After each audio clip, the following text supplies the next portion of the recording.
welcome back to another episode of the PWYFA Play Where Your Feet Are podcast. You are seeing once again a familiar face on the pod. Eli, my boyfriend, we are still sitting here 3 hours in. This is now part who knows what. I was thinking 2 parts, but I feel like maybe this is like three parts at this point. I think y'all have listened to our story of how we met and how we got to somehow going through meeting, some feelings coming up, being good in the friend zone, and then going on sabbatical, not seeing each other for a year, and then somehow getting the nice bravery to come in and make a move. And somehow, some way, that was a year ago. Yeah. And over a year since he made a move, we are absolutely thriving as a couple, boyfriend and girlfriend, not engaged. Not yet. Common question. Not yet. Not engaged yet. And speaking of questions, we thought we would answer some of yours. And so we did a little question box on my Instagram when we hard launched, got some really good questions from you guys. And we also thought we'd speak into some of the lessons we've learned through this process. Yeah. We are not pros, we are not experts. I definitely am not, and we'll make that clear. My first time ever having a relationship. He's had a couple and comes in with a whole lot more wisdom than I have in this area. But we are just growing and learning, and I believe we're doing it right. And we're doing it right in a variety of ways. Not perfect, but I think we have our heads on screwed right, and lots of accountability around us, lots of people pouring into us, mentors, families involved, friends involved, accountability, and more. And so we're excited to continue to use our relationship as a tool to honor God and as a tool to spread the gospel and as a tool of ministry. And just like this podcast is that, we decided why not talk about this while we're going through it. Yeah. And I know originally I had kind of thought like, I'm never going to have a guy on here until he's my fiance and until we're like for sure getting married. But then I'm like, actually, granted, we've had a lot of intentional conversations to get nearly to that point. But I want to speak about this where we're at, and I want to be able to pour into people from an authentic perspective of we are going through it right now, learning through it right now, being encouraged in it right now. And I think we can speak on this. And I think we can also do that from the perspective, if you've listened to the past episodes of our story and conversations we've had, we've always been set to honor God first and foremost, honor each other, and honor our future spouses. Yeah. Of course, if that ends up being each other, then that's a win-win for us. But if not, then we did it right. And we always did this in honor. So even in this podcast, we are honoring God, we are honoring each other, and we are honoring our future spouses. And so I'm thankful that I'm dating currently and have dated Eli. I'm pretty sure he's thankful the same for me. And so thankful. We are continuing to just kind of speak on some things we've learned, and whether this is more fun or more insightful, hopefully it does something for you, I guess. Yeah? Of course. Ready, babe? Yeah, I'm ready. All right. Y'all, we are now a solid 2 hours and 58 minutes into recording. So excited to talk a little bit more. Some really, really long quality time today here on this Saturday of December 7th, by the way. Not sure when this is airing, but hence the Santa hat and tree. Merry Christmas, everyone. Happy New Year. All the things. This is the PWYFA Play Where Your Feet Are podcast, and I'm your host, Cameron Dobbs.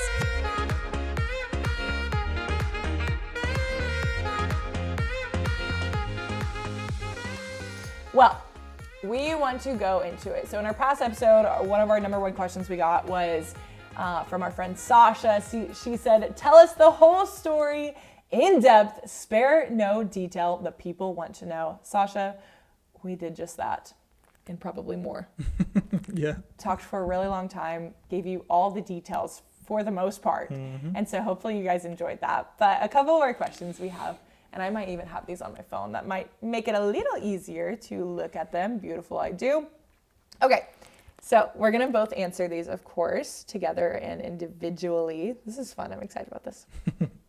Okay, now the tea. Advice for the trying to have faith but impatient girl. I guess this one's directed at me. This is a great question, and honestly, it's hard. If you heard a little bit of my story in the last couple episodes, you've heard that I went through almost like a roller coaster of like, oh, we're pursuing, now we're not, now I'm super content, now all of a sudden he's here and we're going. And so for me, trying to have faith, I think talking about having faith in the first place, that's what it is. Having faith is having faith when you have doubts.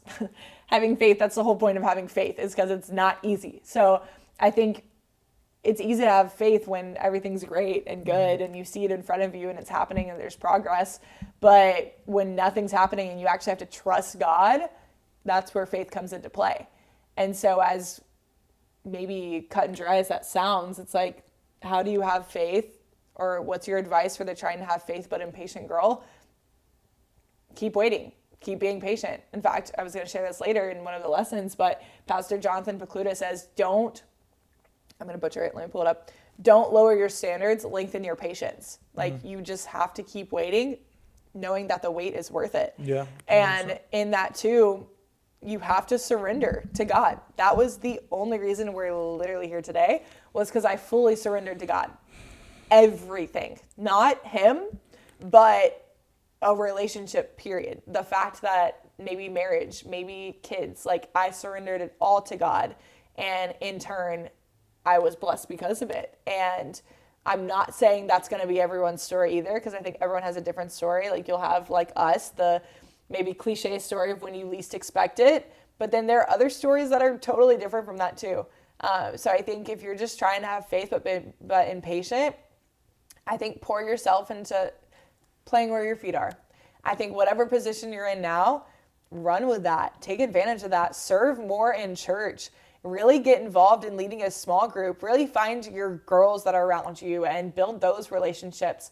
I spent a whole year of preparing, and those were little things like making sure my home was kept in order, making sure my budgeting was on tap, like making sure I was financially stable, working on my job, excelling in that, literally just working on getting my life together fully so that when I did meet my husband, when I did get a boyfriend, that it wasn't like, oh shoot, like granted, still had to learn a lot and we're going to talk about that today, but it wasn't like, I don't have my life together and I'm not ready at all. And oh, now I need to act like a good human being and a Christian and all things. It's like, no, I'm doing that now. Like I'm getting fully prepared to the best of my ability now, because that'll bode well for the future.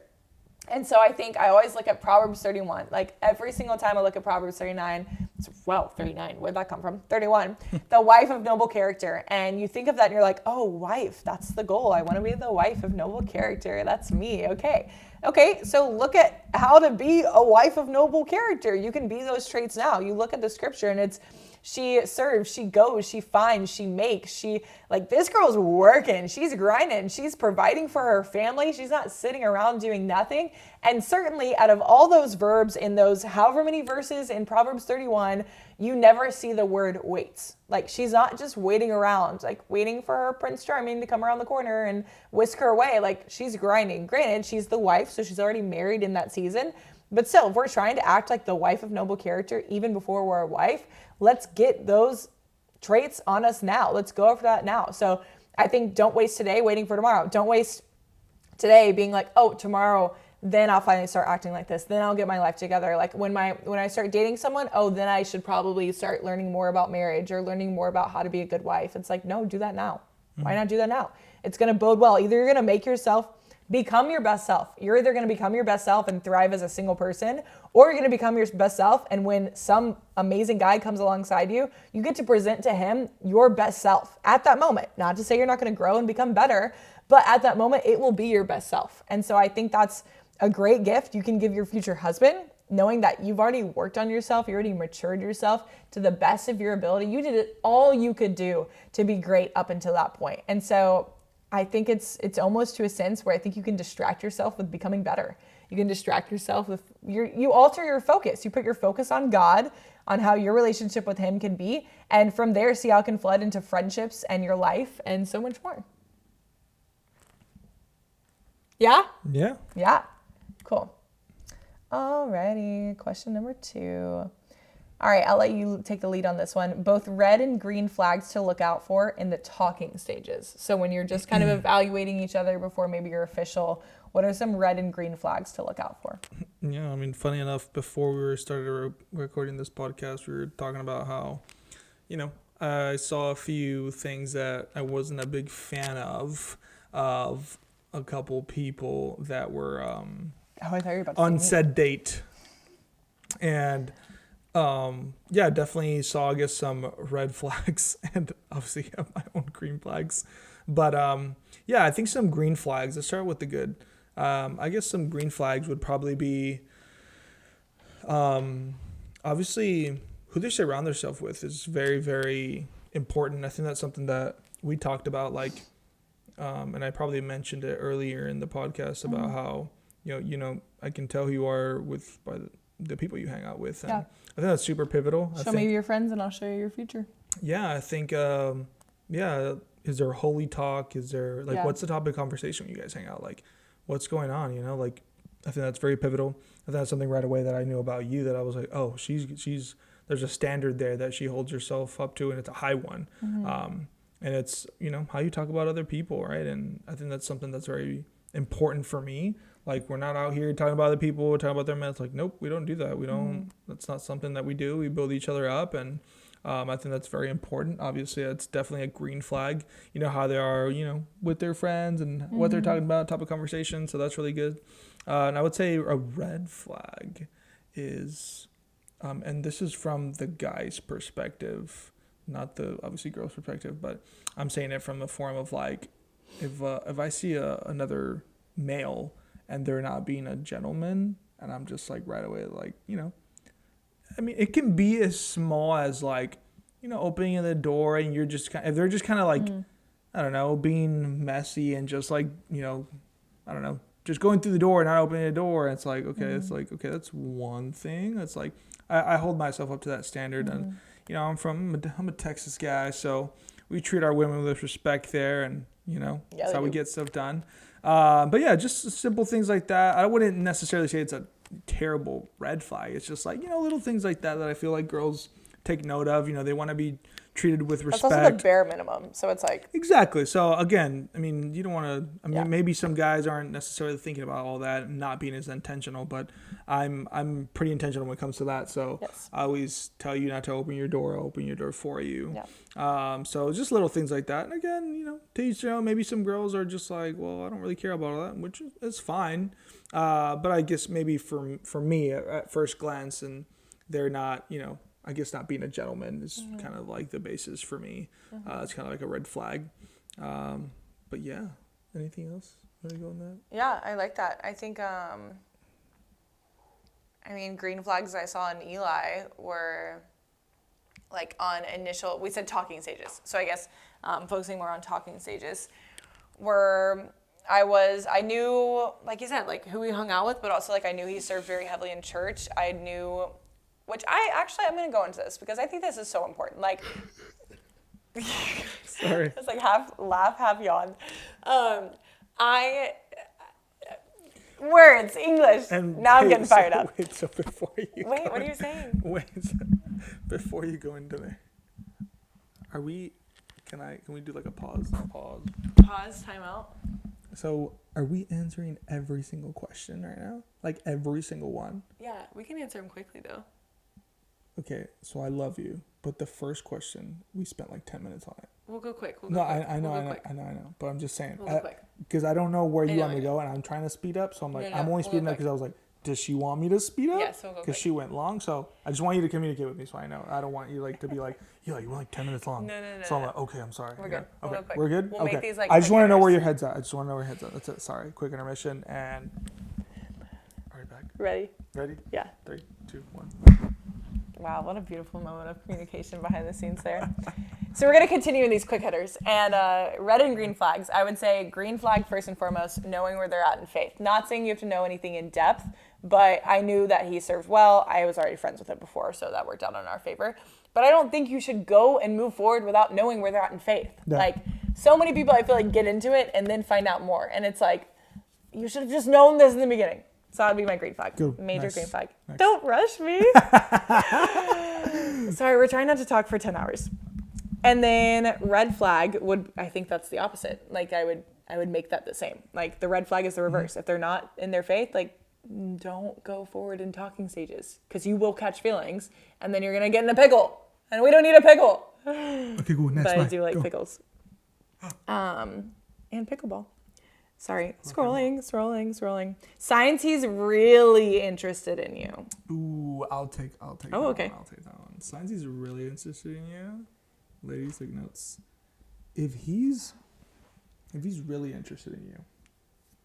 Now, maybe because this is how tight our friend group is, but Okay. like, I feel like our friends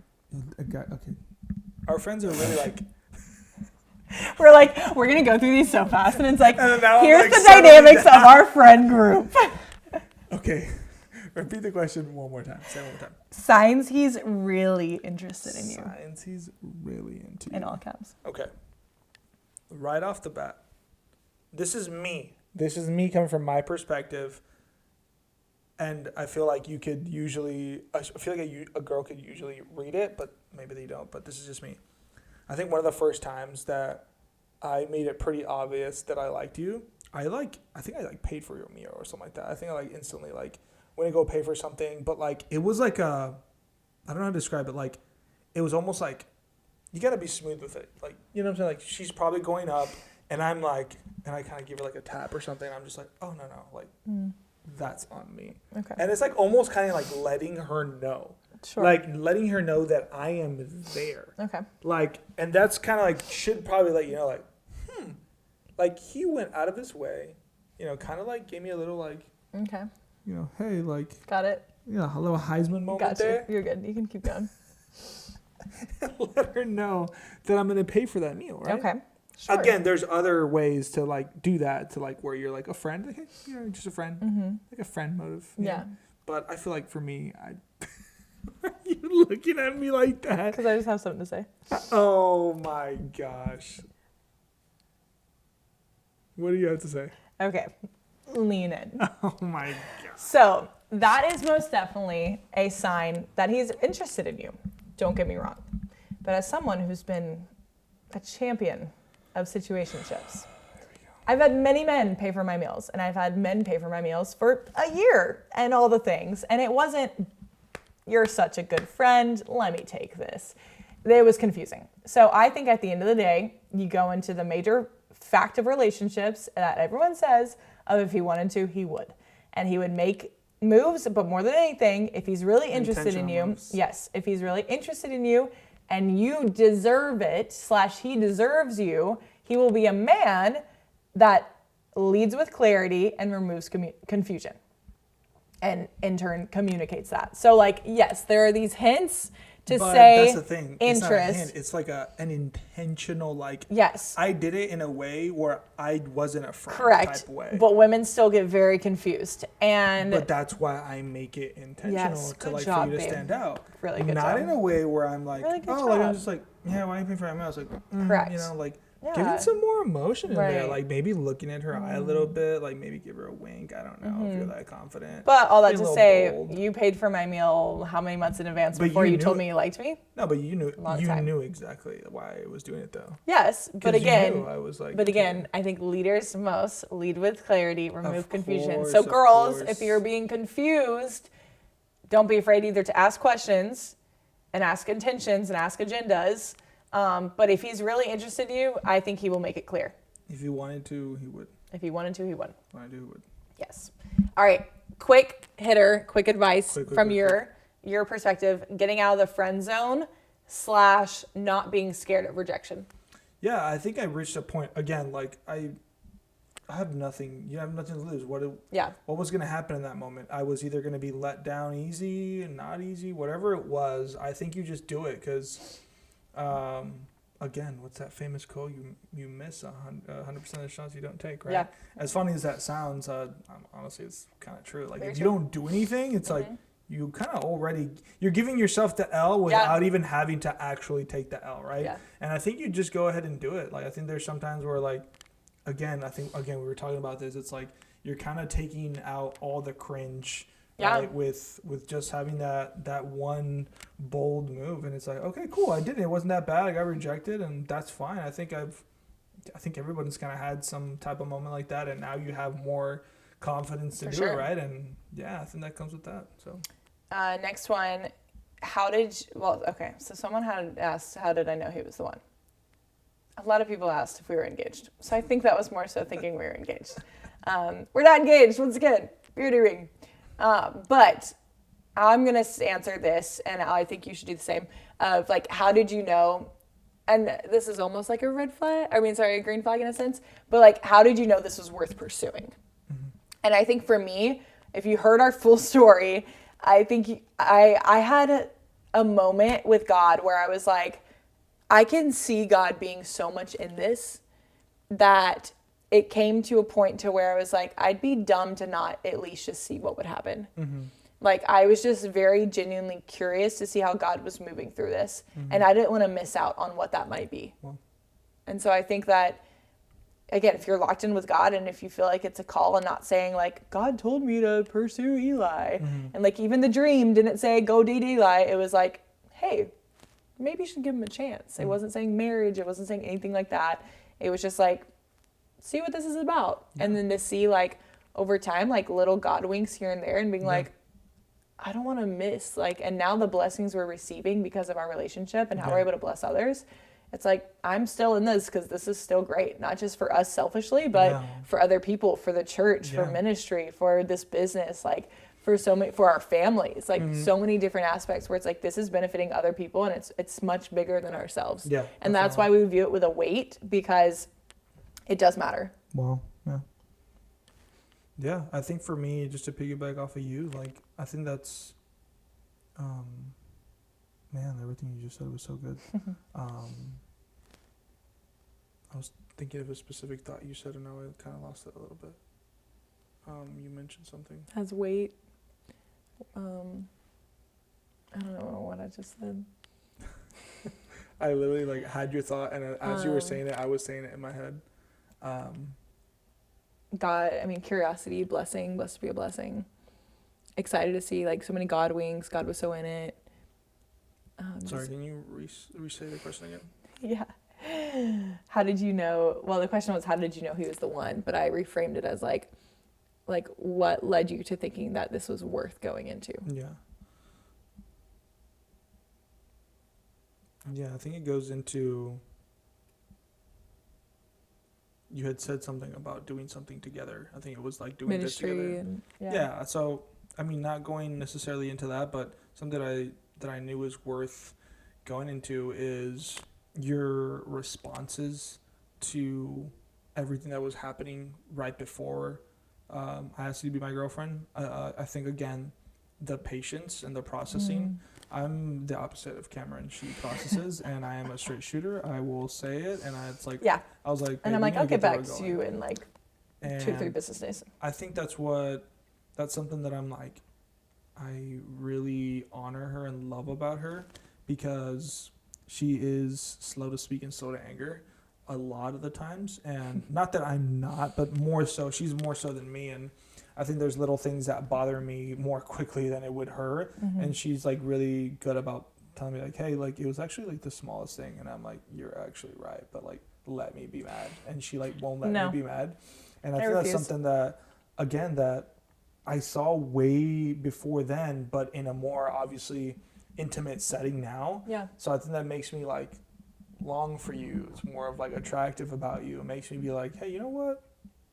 This was like so worth it, right? It's so worth it to be able to take a try at this and take a crack at it. And I think that's something that I continue to see every single day and every single time we get into any type of issue, not with us, but like our surroundings, like airport runs and just delays and just like pop tires, and we'll go into a lot of other things. We haven't even shared any of that. We haven't even shared some of these stories, and I think a lot of those moments for me, I'm just like, I don't know that I want to do this with anybody else. And again, just going back to some of how she responds to things, I think are the most pivotal things about you. Like every time you have a response to something, like it's almost like you probably shouldn't be responding. You should be mad, right? Like I always like kind of in my head, I'm like, she should be really like. You're always upset. A lot more mad than I am. Yeah, about things like, that I should be mad at. Yeah, and I'm like mad for her. Sometimes I'm like, I'm getting mad for both of us, and she's like, doing the latter, and I'm like, man, I love that. I love that about you, and that's something that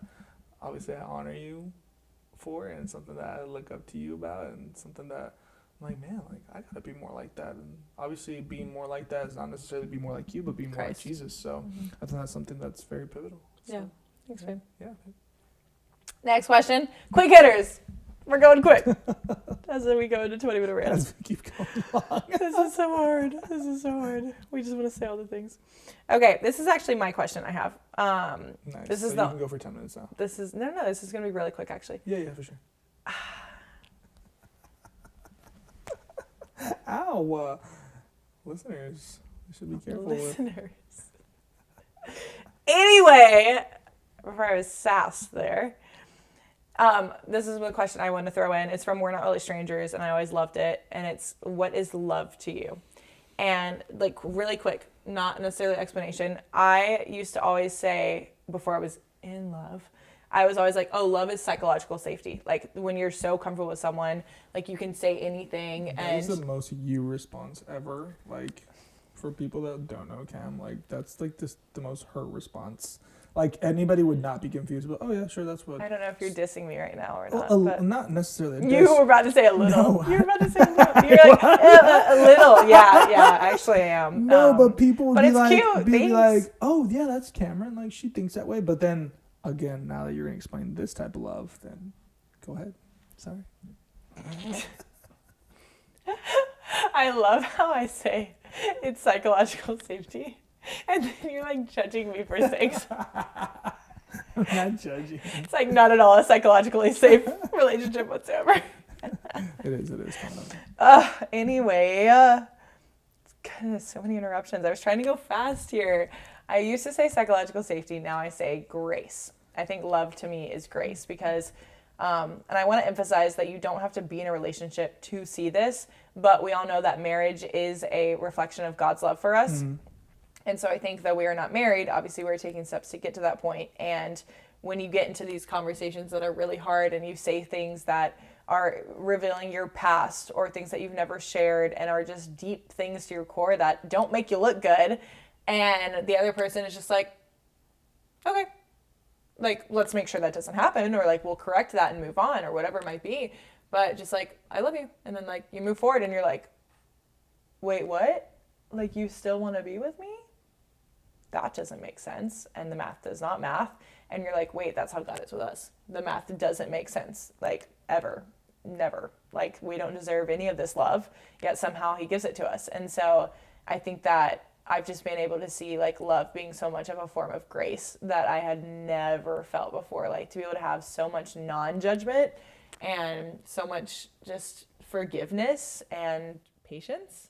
And to be on the receiving end of that, I feel like I haven't said this too often lately, and I need to say it more, but just how I'm like the luckiest girl in the world, and just being able to like be loved by him is the biggest blessing ever. And so I think love is grace.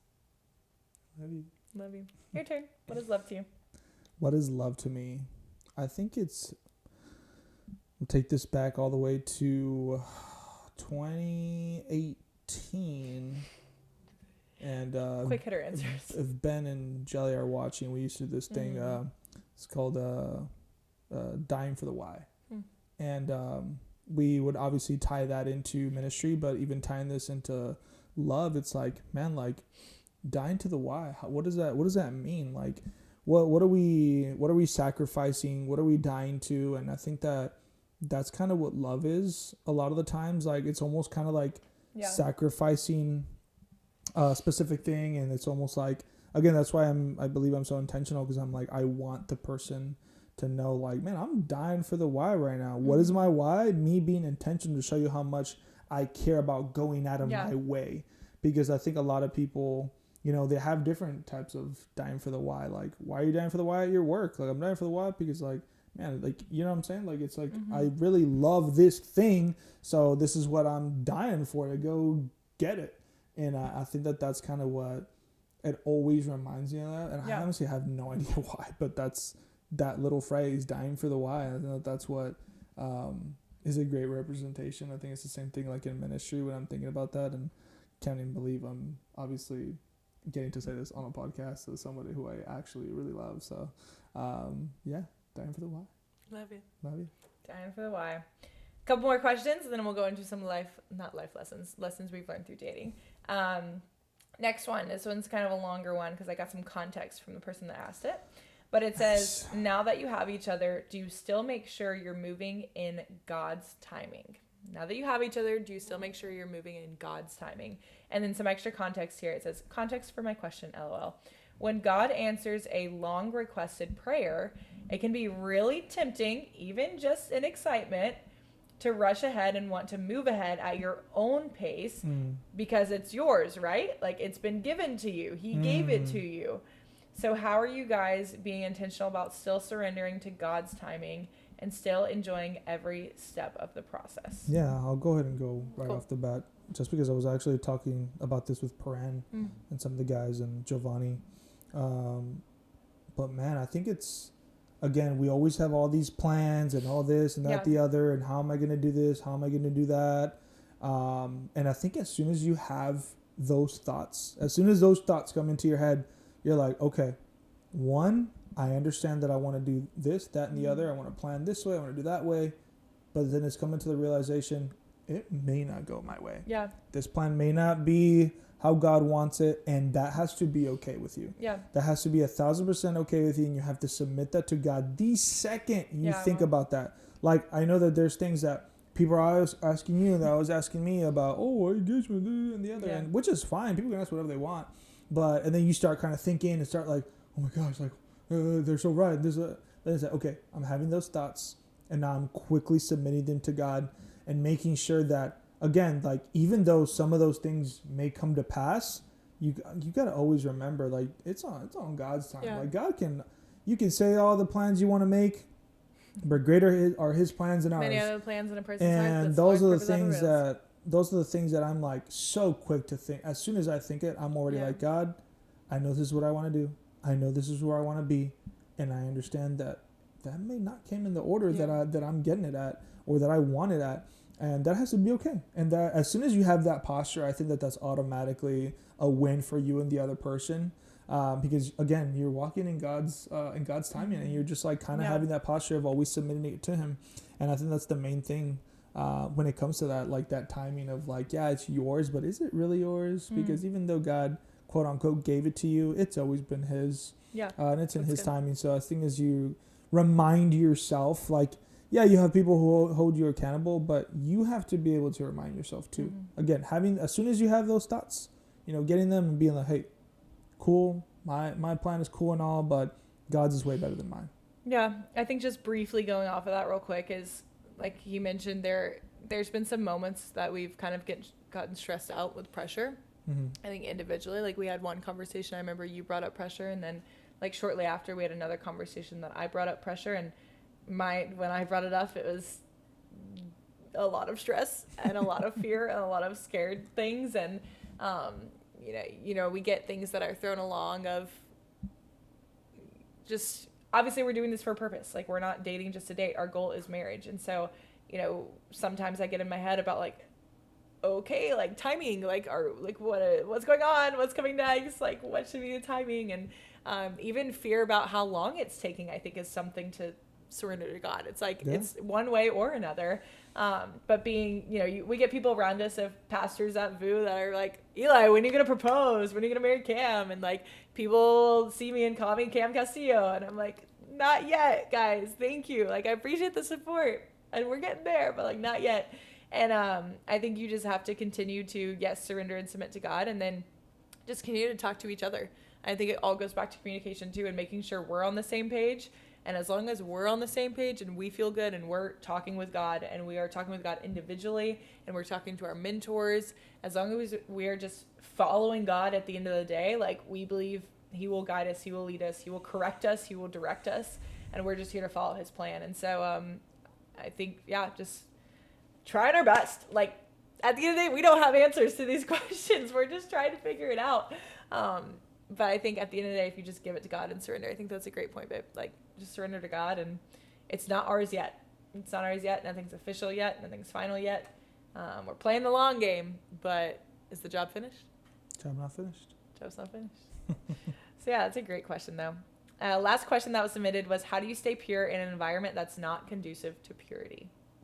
Wow, that's a really good one. I think this goes back all the way to me moving to Miami, and all my friends back at home be like, Miami, what? Yeah. And again, I think that honestly, from somebody who's from a small town and all that, and I think even you could say that you being from Douglasville, like, you know, we don't get to see a lot of that. It's not amplified. Yeah. And I feel like when you come here, obviously that kind of is thrown in your face, but I think something that helped both of us was being athletes, like us hearing, you know, quote unquote locker room talk and all those things, honestly, in a way, kind of preparing you for the world, right? Yep. And coming to Miami, that's kind of like the norm in your face, and you're just like, well, you know, I gotta do what I gotta do to keep my head down and continue to remain pure. But I think it's, again, who are you surrounding yourself with? Like, when you're, people say you live in Miami and it's crazy and that. I still have friends like, dude, you probably see crazy stuff all the time. Like, that is correct.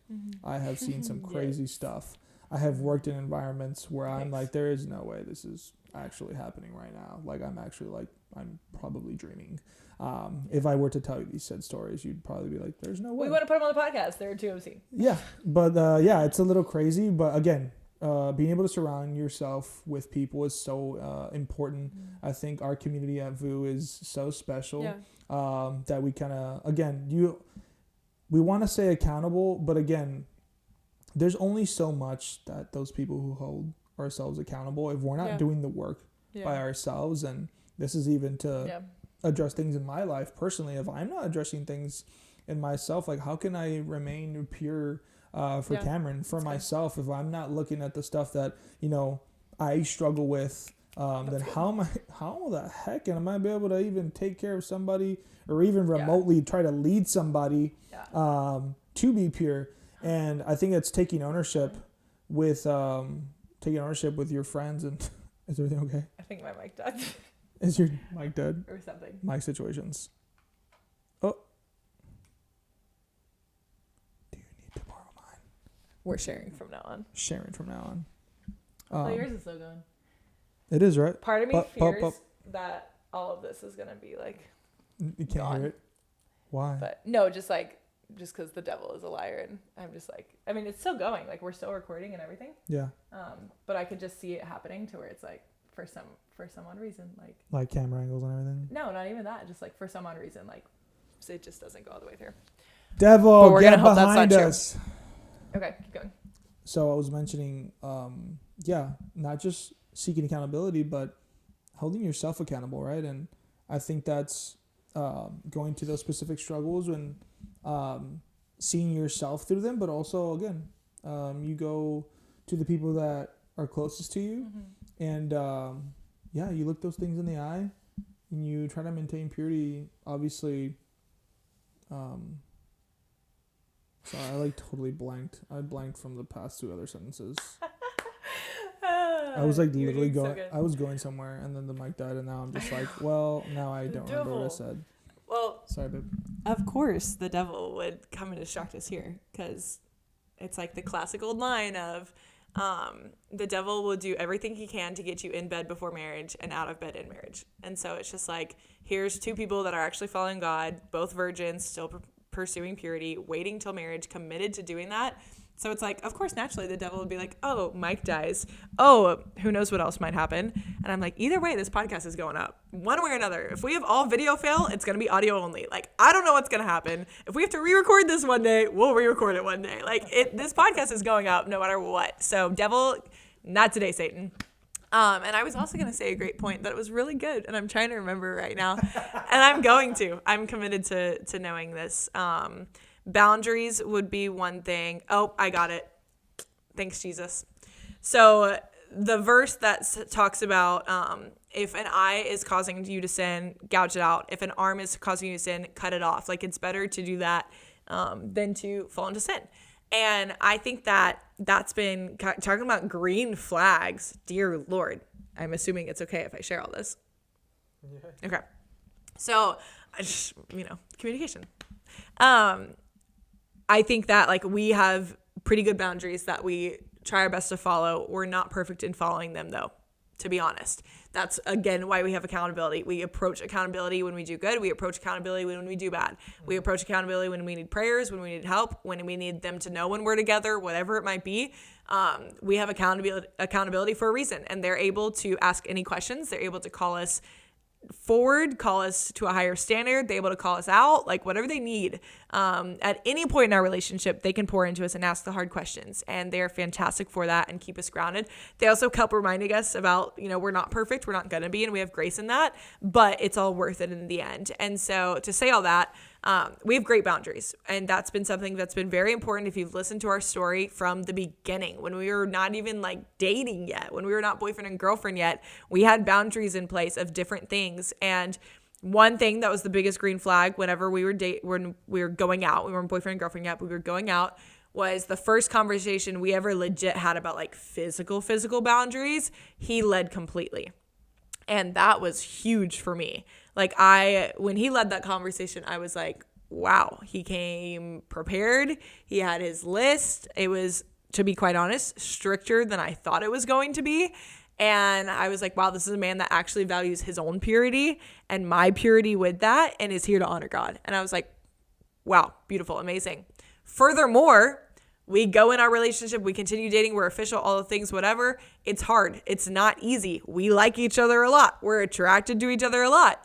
And we have these boundaries that are great. Granted, they're miles away from doing anything crazy, but we have them that way so that if we fall in our boundaries, we're okay. But there was a certain time to where I felt very convicted in some things, and just was feeling like we weren't even like doing our boundaries. Like we weren't even making those. We weren't even surviving those. We were failing, quote unquote, every time. And I just felt really bad, and I didn't feel confident maybe that we could even do that. And so I started getting insecure, and I just kind of approached him and was like, hey, like, we were in a fast at church, and I was like, I know this might sound crazy, and I know this is going to affect you, and it really, I'm doing it to affect me, but I think we should not even like kiss for the next 21 days. And society might be gasping right now, I don't know, but I was like, I just don't think we should kiss at all for the next 21 days. And you were like, Cam, because I told you, I was like, I know this is going to affect you. And I had set a couple other boundaries I wanted to put in place in terms of like, I was going to bed by 10:30, like just different things that were good for me, but this is going to affect him. And you go, Cam, I hope this will affect me. I hope it will affect me. And I was like, wow, like that to me was like definition of a man. You were like, I hope that whatever you're doing to better yourself will affect me. I hope that this will affect our relationship. I hope, like, at the end of the day, if it's a win for you and God, it's a win for me. And I was like, that's incredible. And so that was the biggest green flag ever, to see him be like, yeah, like, I'm going to sacrifice my fleshly desires because it's better for you and it's better for us at the end of the day. Like, we're not kissing for 21 days. Cool. Boom. Done. Like, there was no further discussion. That was it. And then we go those 21 days. Incredible. Fantastic. Had so much time of intentionality within that. Weren't wasting time kissing or doing anything else. And so came out of that feeling so good. Finished it. Had a couple days, and then we were like, I think we might need to do this again. And I remember you I kind of maybe hinted towards it. Like, I remember telling you one day, I was like, hey, I'm going to spend some time just like praying over purity and like how best we can have our boundaries in place to really protect us. And you were like, yeah, actually I already prayed about it, and I think we should do another 21 days. And I was like, this man is unreal.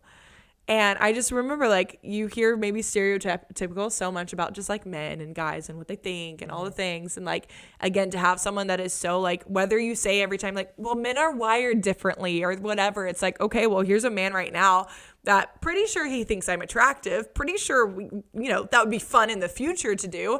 But right now, that's not what we're doing. And we are gouging out the eyes, cutting off the hand, whatever it means to create sin not a part of the equation. Like, we're willing to put down our fleshly desires and follow God at all cost. And I know that was a really long answer to say into that, but I think that's just like, how can you pursue purity in an environment that's not conducive to it? You do what you have to do, whatever you have to do, no matter how severe, no matter how easy, like anything. I remember we've mentioned them before, but my mentors, Joy and Jerry Beverly, like I remember them telling me their love story and everything, and how there was a point to where they had to stop kissing until marriage. And I remember always hearing that back in the day, and I was like, wow, that'll never be me. Like, that's like, I don't know what I thought, but like they're not strong enough, or like that's way too much temptation, or that's lame. I don't know. But then I go through it myself now, and I'm like, that is so incredible. And like, I get it and I understand. And I remember one thing you said to me before, you were like, Cam, what? Like, you didn't think it would be like this hard? And I'm like, no, I didn't think it would be this hard. And so, yeah, I just think that's an incredible like point of his character, to show that he's willing to put aside his flesh and do so in a drastic manner, that it's not just, oh, boundaries that we can get to this line, but just not cross that. It's like, oh no, like, we're not even opening the door. Like and what do we always say? Flee, don't fight. Flee from sexual immorality. Don't fight it. Good job, babe. Good job, babe. I'm glad you didn't say what you were going to say. I was like, job not finished? We already said that. Flee, don't fight. Pastor Rich preached it at the men's gathering. Edit that part out for sure. What do we always say? It's okay. Flee, don't fight. So Pastor Rich preached at the men's gathering. Flee, don't fight. I wasn't even there, but Eli told me after, because it was so impactful for him, and it's been so impactful for us, of just the concept of you flee from sexual immorality, you don't fight it. And I think so often we were like, oh shoot, we're fighting it. Like we're strong enough for this, our boundaries, this and that and the other, and then but we're like literally physically fighting it. Like, oh my gosh, this is so hard, and like this and that and the other, and it's like, we shouldn't even be in that position. Like, we should be fleeing from this and be chilling, you know? And so I think that's what I have to say about purity. I know you kind of touched on stuff too. Anything else to add? I think you said everything I was going to say, Cameron. Thanks, Eliud. All right. So that concludes the questions portion. I'd love to go quickly. Can we do it? I don't know. We'll find out. Hey, Cam, it's positivity. We're 6 hours in. It's dark outside. From literally daylight to literally freaking night. This is going to be really sad if none of this saves. I know. Anyway, it's okay. We're having a great time. Great. Yeah. This is a great conversation. Great quality time. Get to tell our story, all the things. And if this happens to work out, thank you, Jesus. All right. Quickly, we're going to go over some lessons we feel like we've learned as we've been dating, going out, all the things. Mm-hmm. Some of these we've already hit, so it's going to be really quick to just literally just say the line and then move forward. Yeah. But that's going to be that. And most of them I feel like are going to be quick. Yeah. Let's do this. Let's do it. We got this. Couple one-word phrases. Responses. Yeah. Okay. First things first. Emotional past can be just as painful as physical past. Quick explanation. We talked about this a little. Hey, now I can explain for a little bit. Literally just said, and we can go back. Yes, I know I said it. I know I said it. A couple lines here and there. Wait, don't stall time. We're wasting time just explaining ourselves. Okay. Emotional past can be as painful as physical past. The reason I say that is because you think of so often like going into a relationship, you carry baggage from a previous relationship if you've done like physical stuff. Now, neither of us have had sex. Both of us are virgins. He's been in relationships before, so maybe there's a little more physicality out of it naturally. I've never been in a relationship before, so everything's pretty new to me. Though what I've learned very quickly is my emotional past from situationships that I've been in has greatly affected me, closed me off in different ways, and in turn affect him with the way that I act because of how I've been treated in the past. And so I think little things that we found out from the beginning of like saying good night and good morning, like we joked about how like I was dry in texting him, like different things like that, even from me like not telling people about this at the beginning because I used to get so excited and all the giddy feelings and all the stuff, and then it ended in being slapped in the face. And so realizing like it took me a while to actually enjoy this because of how much I had been hurt in the past from getting my hopes up and nothing actually ever happening. And so I think that's been a big thing if we've learned that emotional past can actually be as painful as physical past. Mm-hmm. Any further thoughts? No, that's good. I think it's the same thing for me. Ditto. We talked about this one a lot, so this will be 3 words, and that's it, I promise. Don't ever assume. Yep. No assumptions. No assumptions. Talk, communicate. Straight to the source. Yeah. Another thing is just keep coming back. This one we laugh about because this is actually like a tagline that they say at VU. Whenever they finish a sermon, they're like, hey, like if you're not sure about this whole God thing yet, church thing yet, whatever, like no worries. Just keep coming back. And I laugh because my journey with VU is kind of the same timing as my journey with Eli a little bit. Actually, very much so. Yeah, the more I think about it, because of crew, I met you that day and all the things. But they say this line, and for me, this was very important because in all those times that I was confused, wasn't fully sure how I was feeling, was trying to figure out my feelings, at the end of the day, I was like, the thing I'm committed to right now is just to keep coming back. I can't promise you anything, but I'm going to keep coming back until something happens. I'm going to keep coming back. And I just pushed myself out of my comfort zone. I pushed myself to grow in vulnerability and different things here and there. And over time, I think it's paid off. Yeah. Love it. Love it. Love you. The next one. How, and also these are not in order at all, of any order whatsoever. I literally just had these in my notes. How influential sexual music and TV is, and how we began guarding our hearts and eyes and minds and ears even more because of that. How easily you get tempted and influenced. This I wrote down because I think pretty early on, in things like we'd watch a movie and maybe there'd be like a sex scene in there or something, we were like, oh, whoa, okay, this isn't good for us. And now forever, we always fast forward. Like we don't even put ourselves in that position to have our minds on that. Yes, we literally cover each other's eyes, like whatever we need to do, fast forward.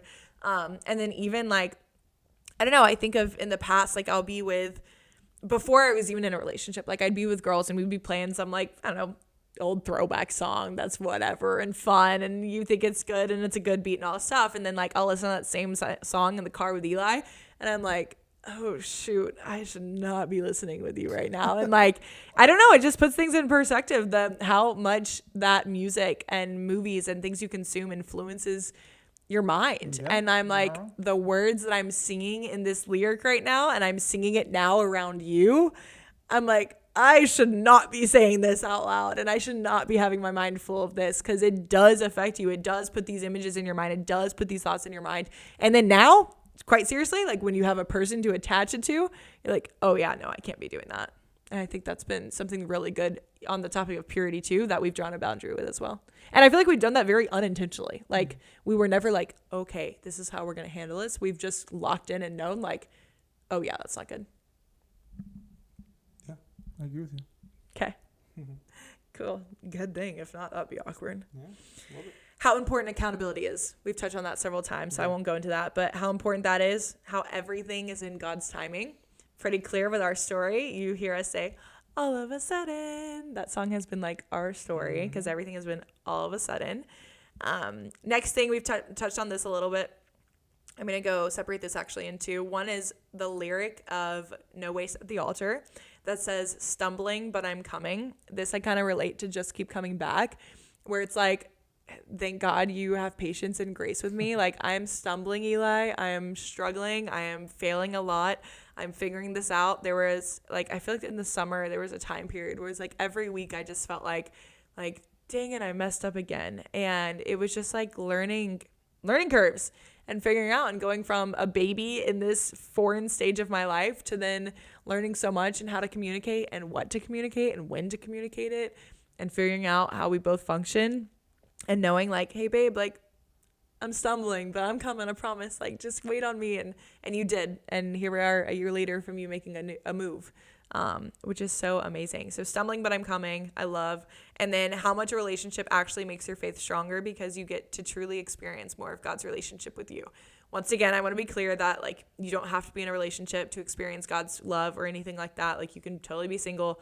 Jesus was single. Perfect example of God's love. Paul, all the things, many people in this life. But at the same time, on the note of grace, like I think because you get a whole different perspective of grace and love, you get to see God's design for marriage and how it really does mimic like the bride and groom, like the bride of Christ, and Christ, of course, being the groom and everything like that. I think it's been so cool how my faith has been expanded within this area as well. Mm-hmm. Yeah. Agree with you on that one too. Ditto. All right. This one you tell me a lot, actually.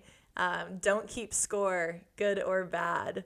You don't owe like them this because they did this. Do things out of love and intentionality. And I think that was one thing you reminded me in the sense of like me feeling like I was failing. You're like, Cam, like you don't have to count that you failed 3 times in a row and you didn't even fail in the first place, but you're like, no, like it's like and you were like, I'm going to mess up sometimes too. And in the future, maybe I'll mess up more, like whatever it might be. But you're like, we're not keeping score on any of this. Yeah. No, yeah. Just to go a little bit more on that, I think comes back from, I think this stems even from when I was in my younger years and seeing when so my parents are divorced, but even seeing them when they weren't, there was obviously, that's why it kind of stems from it, of keeping score of like, oh, I remember this, and holding grudges that were like months apart, days apart, and then years apart. It's like, oh, I remember when you did this, like it's the same thing you did last year, and now it's like, what? Like I'm like, I feel like there was always like a negative connotation behind it, and I was like, I don't want to be that type of person. It's like, yeah, it hurts and yeah, it sucks, but keeping score is just so like, it's tedious and it's unnecessary in my opinion. Like, why do I have to keep track of, oh, the one time you do this? The only thing that needs to be addressed is like, I don't know where I was hearing this, but it's always when you're in an argument, not using the words never and always. Yes. Oh, you always do this, and you never do that. I think those are negative connotations that are so, like when you hear those words, you're like, do I always do that? You almost start like questioning life, right? Yes. Like, do I never? Am I always like, so you start like overthinking everything. Yeah. So I think I'm very careful with using those words, and that's when the whole thing stems of like, oh man, I'm always doing this mistake. Eli's always telling me this. You're almost kind of like, you're like praying tricks on your mind. And I'm like, that's why I was like, nope, we're not going to do that. That's something and if I do it, you'd be quick to tell me like, hey, like, we're not keeping track. Like, what? You did that? Like, not acting dumb about it. If it does happen, periodically we have a conversation and be mature about it, but being careful with using those words of like always and never, because I feel like it goes both sides. Like, do I really want to hear those words? Not really. Does my partner really want to hear those words? No. So then why would I say them? So I think that's something that it's so pivotal, I think, when we're having conversations. And yeah, you do remember that the person did this and do that. And I think it's having that self-control of, again, what I just mentioned of you literally like being slow to speak and slow to anger, that you're so good at. And I'm like, I take note of that all the time. I'm like, yep, she did that again. She does that one thing that she's always so good at. And I'm being humbled, and I'm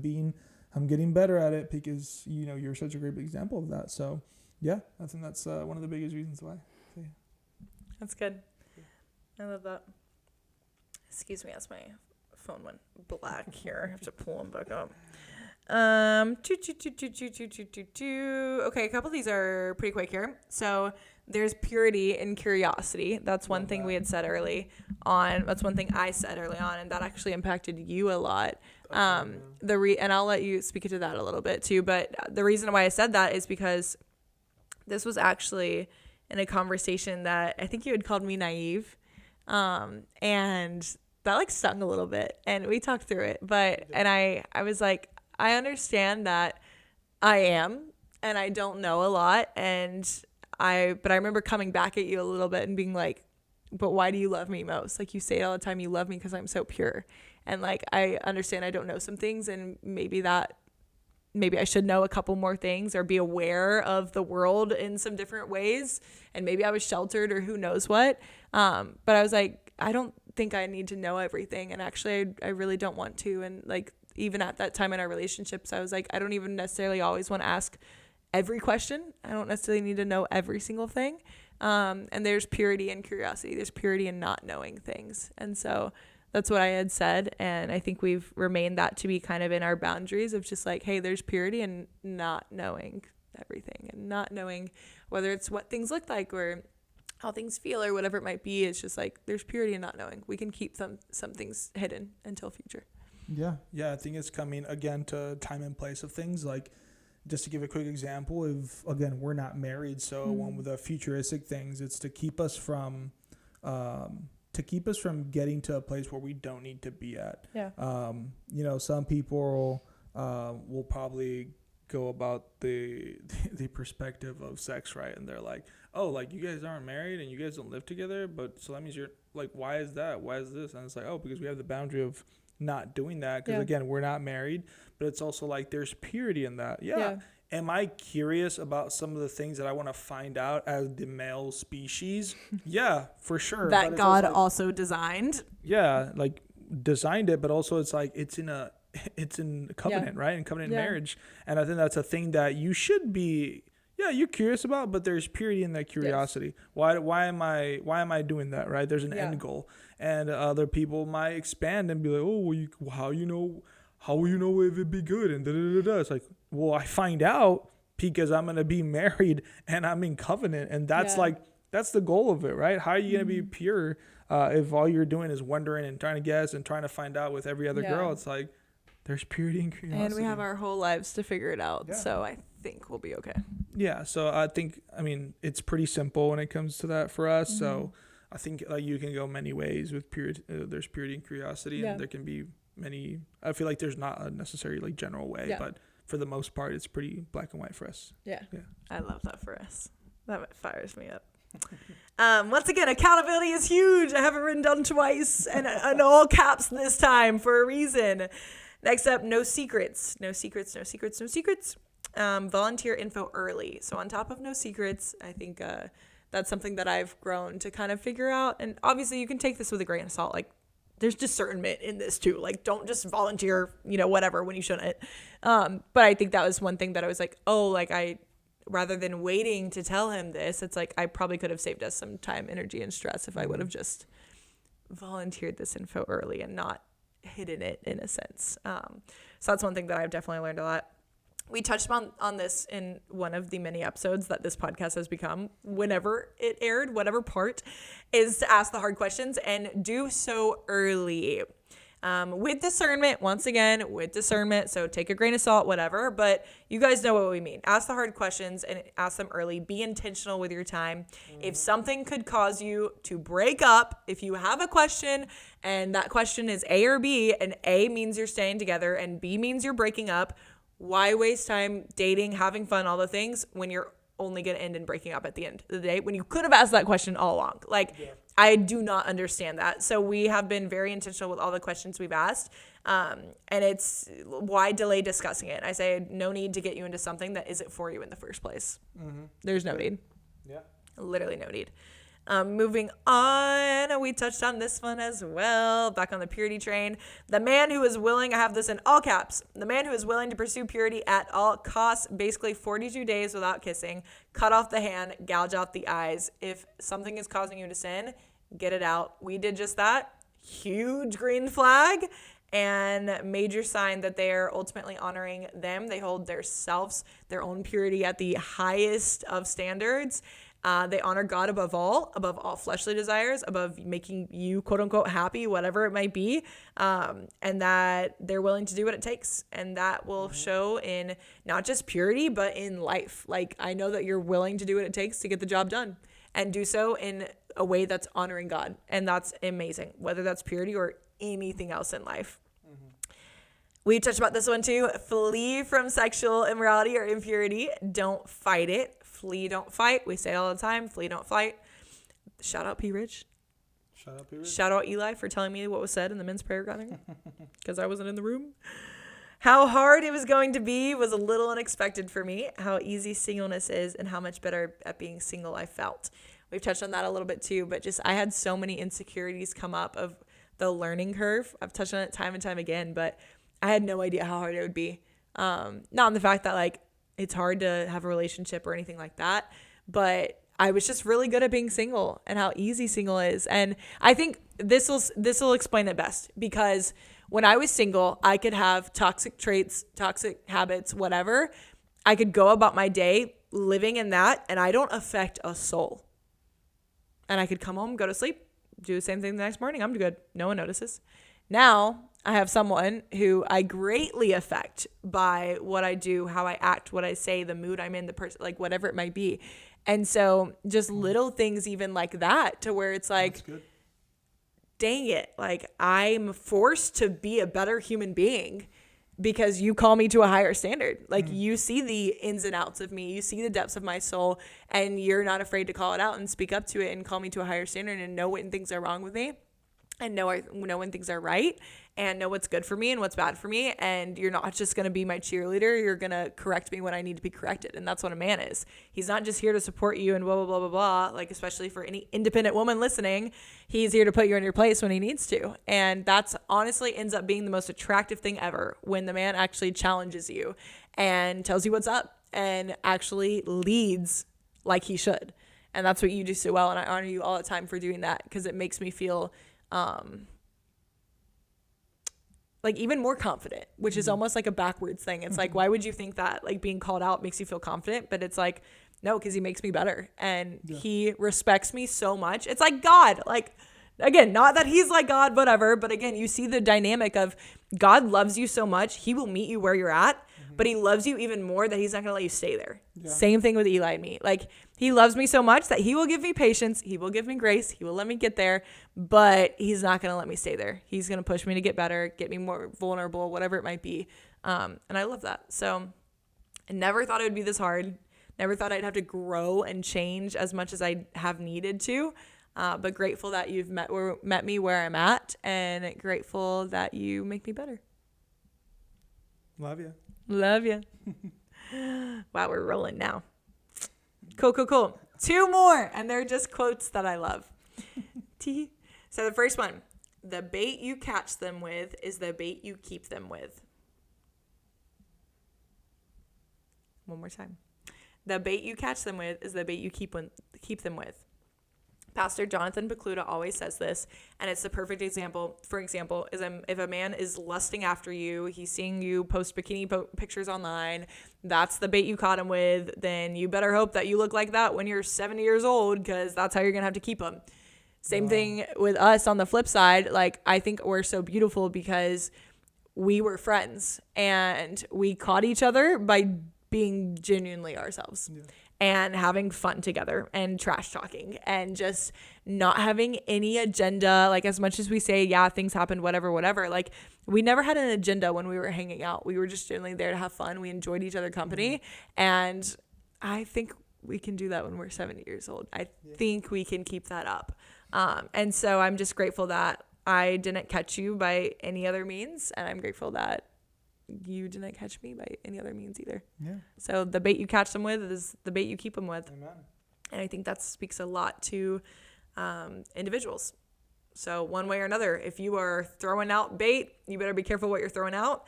And if you are biting at bait, you better be careful what you're biting at, because you can't chop at everything. Last thing, and we already said this as well, but don't lower your standards, lengthen your patience. Another Pastor Jonathan Pokluda quote that I have loved ever since he dropped it. Don't lower your standards, lengthen your patience. Just keep waiting.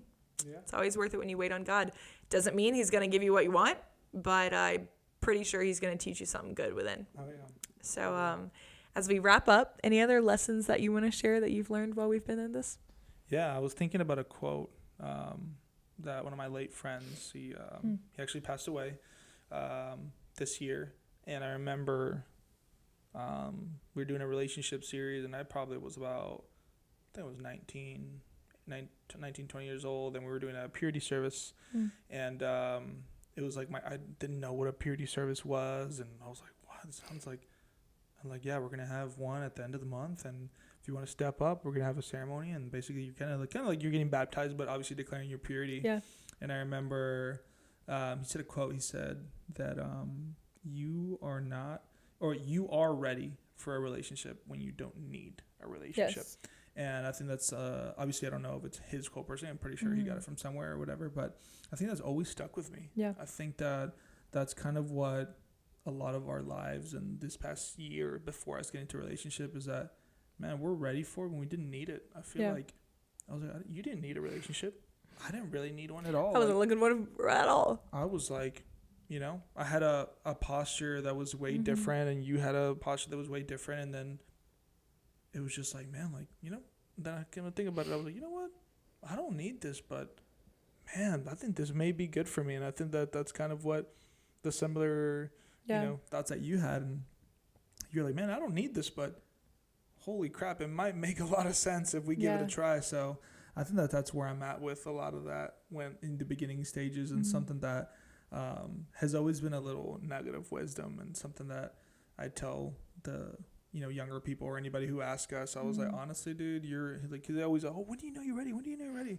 It's like, dude, you're ready when you don't need it. If you're like, it sounds like cliche, it sounds like like straight out of a movie or whatever, but it really is true. Like, if you're dependent on God and you're just kind of going the narrow path, and you're ready for it when you don't need it, and sticking to it. Yeah. Something we didn't share, part of our story too, was we actually had a conversation that somewhat recently, relatively too, where he asked the tough question of what would happen if we broke up now. And we were in a very serious conversation talking about the future, and I kind of hinted to it a little earlier, just when I was very stressed out about like what the future was for us and timeline of things, and if he was proposing tomorrow and what would happen and all the things. And he flipped it on me and was like, well, what would happen if we broke up? And I was like, whoa, that's a brutal question to ask. Thanks for that. Making me process quickly in the moment. And I actually didn't successfully process in the moment. I ended up calling him after the conversation. But after the fact, I looked at him, I said, or I talked to him on the phone. I was like, you know what would happen if we broke up? It would be really sad. We would go about it, and it would be really disappointing and unfortunate. But the friend group maybe would be off for a little bit.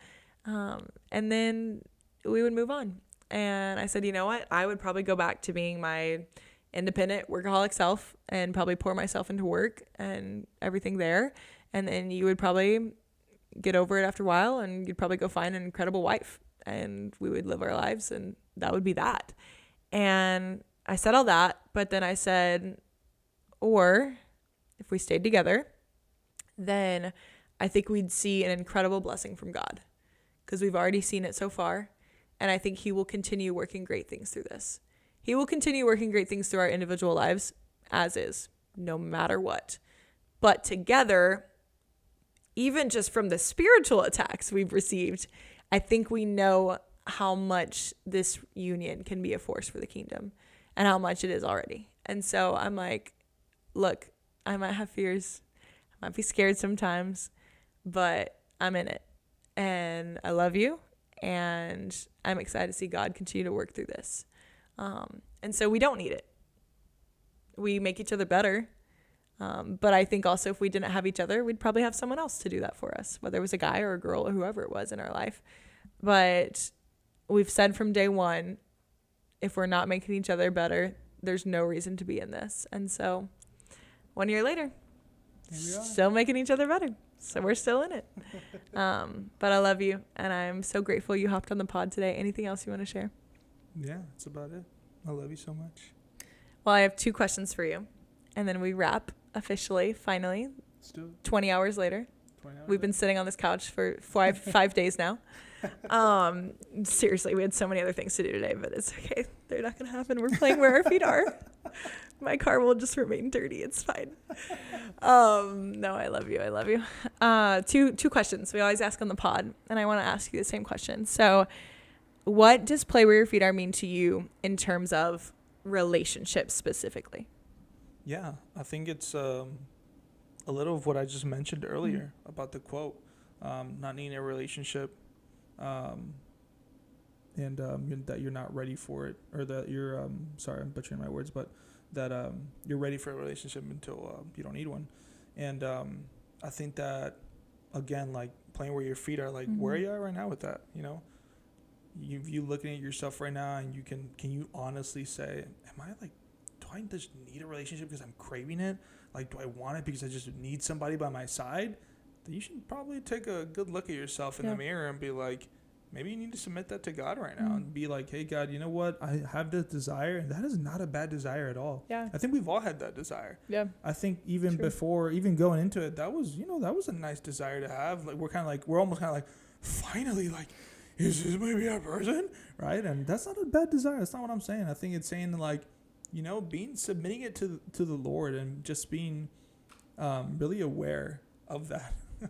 Sorry, did you hear that? Yeah, I did. I don't know what that was. It scared me. But yeah, submitting. Freaking devil, dude. Yeah, dude. You're probably about to drop some bomb.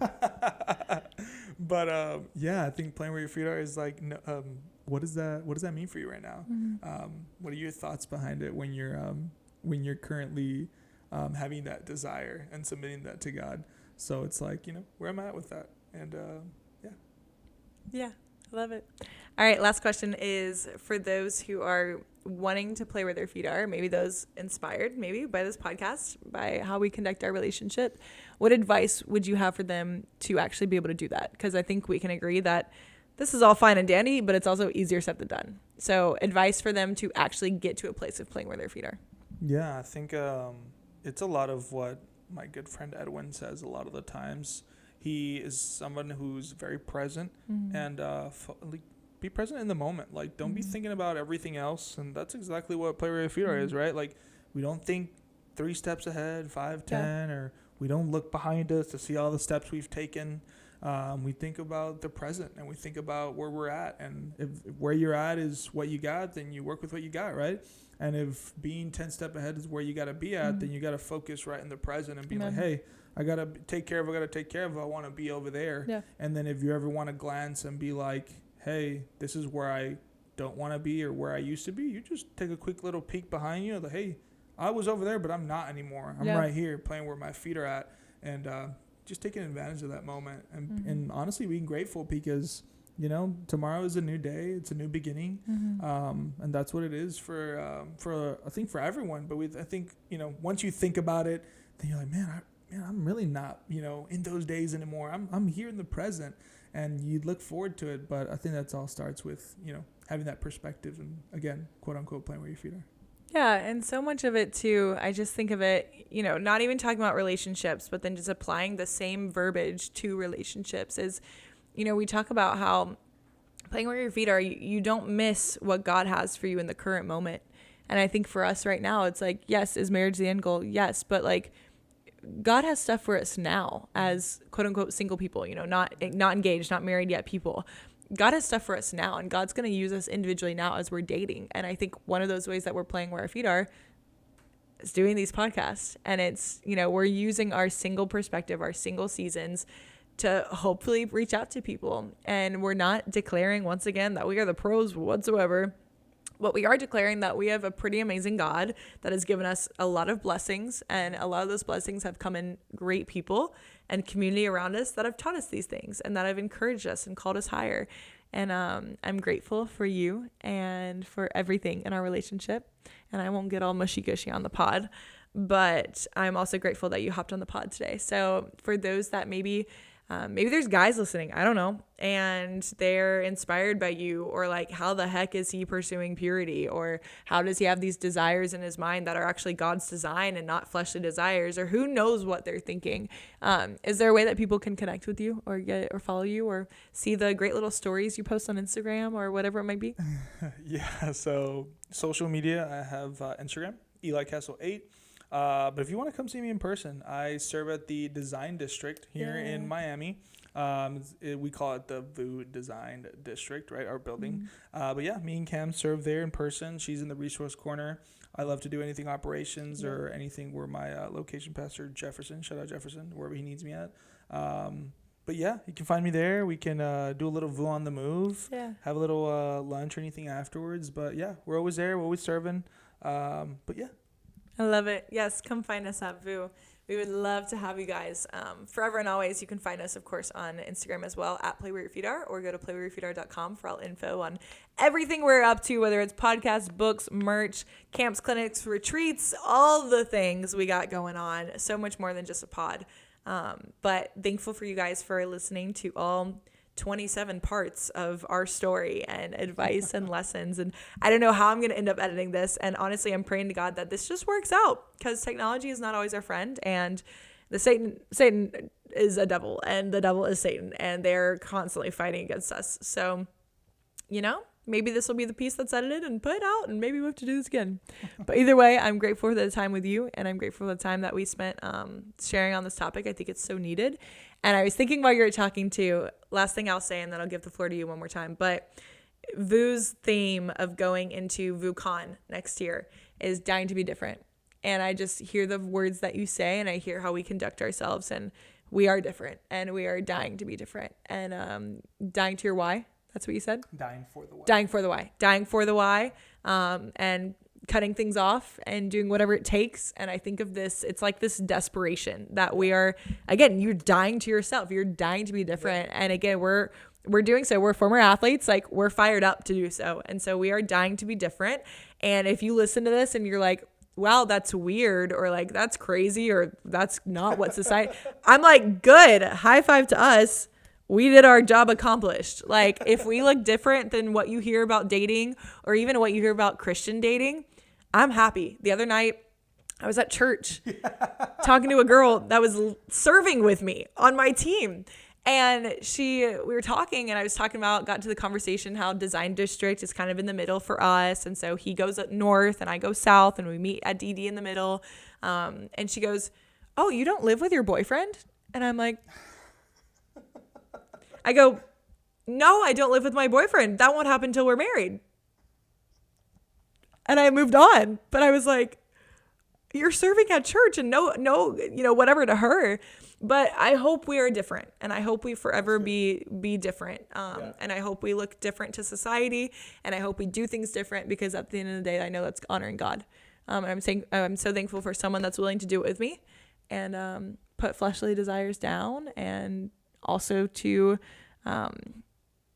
we're dying to be different from our past and generations before us, and to start new generations, and to make that look like the way we want, and a way that we believe honors God. So I'll shut up, because I'll keep talking forever. She will. Indeed. We know I'm a yapper, and that's why I have a podcast. That's why I talk for a living. But I love you. Thanks for hopping on. Any final gold nuggets you want to drop? I think you stole everything out of my mouth. Dying to be different. I think that's I'm really looking forward to VUCON and what that's going to stand for. And dying for the why is actually crazy, because we have so much things that are happening this coming year for us, and we have a lot of dying to the why, to be honest. And I think being able to just prioritize what we got going on in our lives, and we'll update people as they come. And I love you. I love you. And we love you guys. Thanks so much for listening to us. And though I don't know how you're responding to this, at least as you're watching, I thank you for opening your arms to Eli and joining him as he comes into Play Where Your Feet Are a little bit more in a bigger capacity. And you'll probably see his face a couple times throughout this season, which will be super fun. It's exactly my goal this season of kind of incorporating some more friends and personal relationships into the pod, and getting to hear kind of really, really genuinely authentic conversations, conversations that we talk about at the dinner table, and we talk about when we're hanging out and post church or at church or whatever it might be. And again, just to talk about how we're doing life, not necessarily that we're perfect, but we're just trying to figure it out. So thank you so much again for the millionth time for listening to the pod. We love you. And until next time, be blessed. And do you know what my final words are? Just keep coming back. Play where your feet are.